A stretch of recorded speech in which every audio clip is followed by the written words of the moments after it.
Hey, what's up? This is Odolena from Odolena Digital, and today I'm going to talk about a book called Psycho-Cybernetics.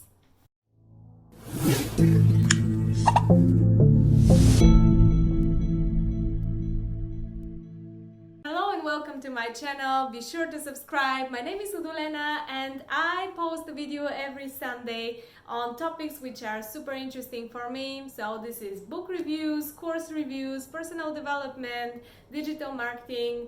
I work for Google, but all the opinions in this channel are completely mine. I'm not an official spokesman, and everything that I share here is my pure experience.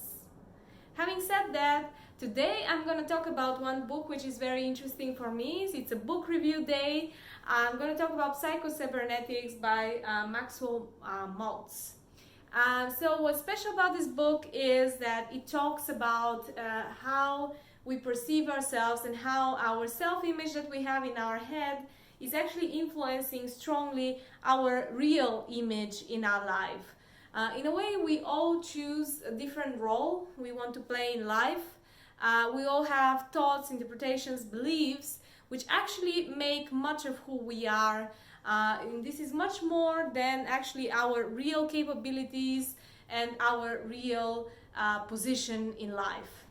So, having said that, the book has a very interesting beginning. So the writer himself, Maxwell Maltz, is a plastic surgeon.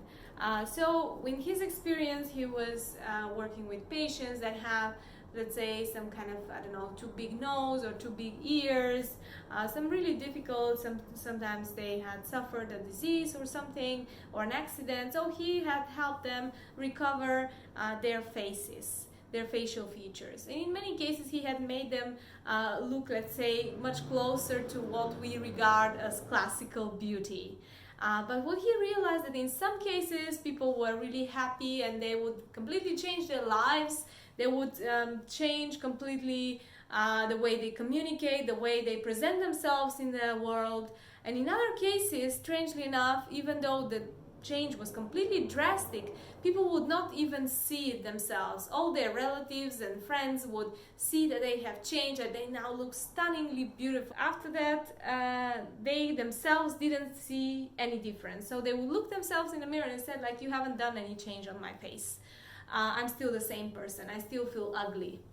And what he realized that it has to do with their self-image.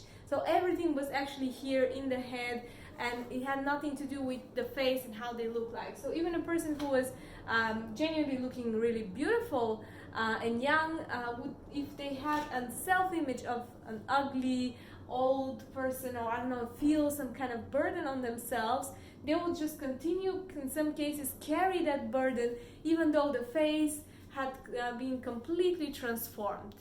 And it all had to do with the thoughts, beliefs, and interpretations that they had in their mind. I'll give you one example. For example, I had never trained any physical exercise, any sports in school or ever until maybe 3-4 years ago. And then I had the vision of myself that this is not something suitable for me, that I am not going to last, that this is something that this is not who I am. I'm not a sport person. I hate running. And then I started doing exercises just because I was feeling a bit stuck, like I couldn't sleep well, my whole schedule was suffering, like I was feeling these mental fogs in the morning. So I started exercising, just trying to kind of more for my mental health rather than for my physical health. And things started changing. So I committed to exercising every single day for a month. And by the end of the month, I was no longer the same person. It was completely, radically changing the way I was thinking about myself, the way other people were seeing me. Now I was the runner. I was the one who would go into sport competition, the one who would go in endurance competitions. And I started seeing myself as a different person.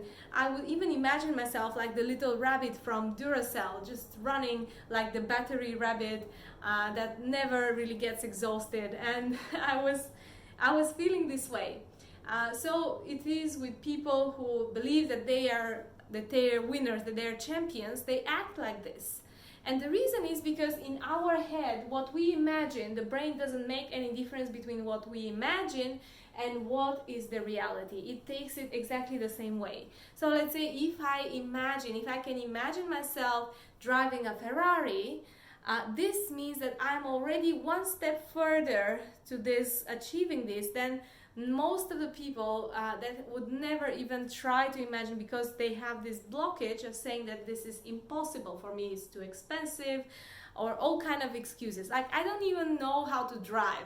I don't even have a driving license. But if I'm able to imagine that, and I believe it, like my brain believes that this is possible, I will take the necessary actions. And this is how people actually function. It's not that you imagine and it just miraculously materializes. Let's say a couple of years ago, someone suggested to me to do a YouTube channel, and I thought, oh my god, this is going to be so much work, this is going to be so difficult, I'm not going to be able to do it, I don't have the time. And guess what? Now I'm posting a video every Sunday and I'm really enjoying it, and just changed completely my attitude to it. But the thing is that when you imagine something, your brain starts acting upon it. And especially if you put your goals on paper, if you put what you want to achieve on paper, it starts to take some kind of shape. And then of course you have to take the actions. It's not because you just imagine or just because you wrote something that is going to materialize, but this kind of drives your whole self into the actions that you have to take, into the steps that you have to take in order to execute, in order to get closer and closer to this what you have imagined. So for example, in the Ferrari example, I would let's say take driving license, I would work hard, or find a way to earn the money, or I don't know, maybe find a way to acquire this car. In any way, let's say if I set myself on this, imagining that this is really happening, at some point I might find myself doing exactly this, driving a Ferrari. So it all comes from the way we think and the way we believe.